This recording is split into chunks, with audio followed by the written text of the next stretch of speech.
I promised we would be using ES6 and newer syntax. So let's take advantage of a new trick from ES6. Instead of a regular old string, let's use a template literal. What do I mean by literals in general? For, that's a literal. Quote, foo, that's a literal. That's a string literal. This is an array literal.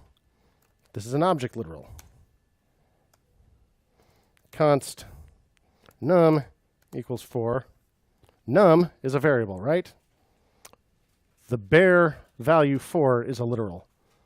So literal, just a bare value, not assigned to anything. So I'll be using the word literal fairly casually throughout the 3 weeks. So just wanted to have a quick aside with the definition. Yes, indeed. So you said that a literal is basically an unassigned bare variable. So when you assign a literal to a variable, it's no longer a literal? Well, the variable isn't. The part where you just had it without assigning it to anything, that's a literal. So when you look in your code where you see a bare value, that's a literal. I mean, it's not, once it's running, it kind of doesn't matter, but inside the code. So, whereas for a regular string, we use single quotes. For a template literal, we use a backtick. That's the same key as the tilde, right under escape.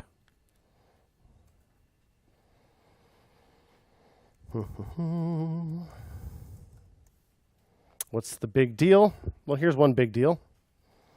If I wanted to put an expression like a variable right inside here, I can do that with $ curly brace. Just like that.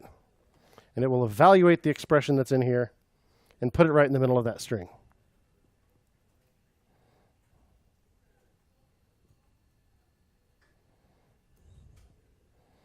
Anthony.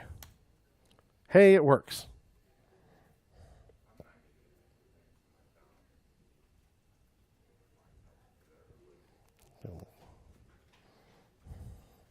Seth will help you out.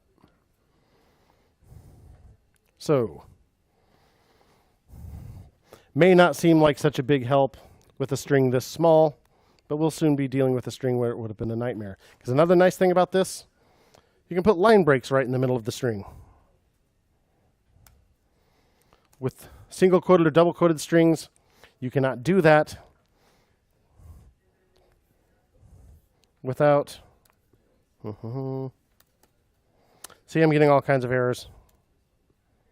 I would have to put a backslash at the end of each line to do that, and that's disgusting.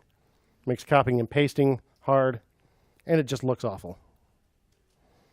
Plus, we couldn't do this. This is called string interpolation, by the way, when we put a variable or an expression in the middle of a string and it evaluates it in place. Interpolation. So we're going to use our new trick. Make sure it still works since I messed around with it. Jaden. Cool, still works. I'm so excited about this new trick that I'm going to make a little tiny commit just for that. Use a template literal.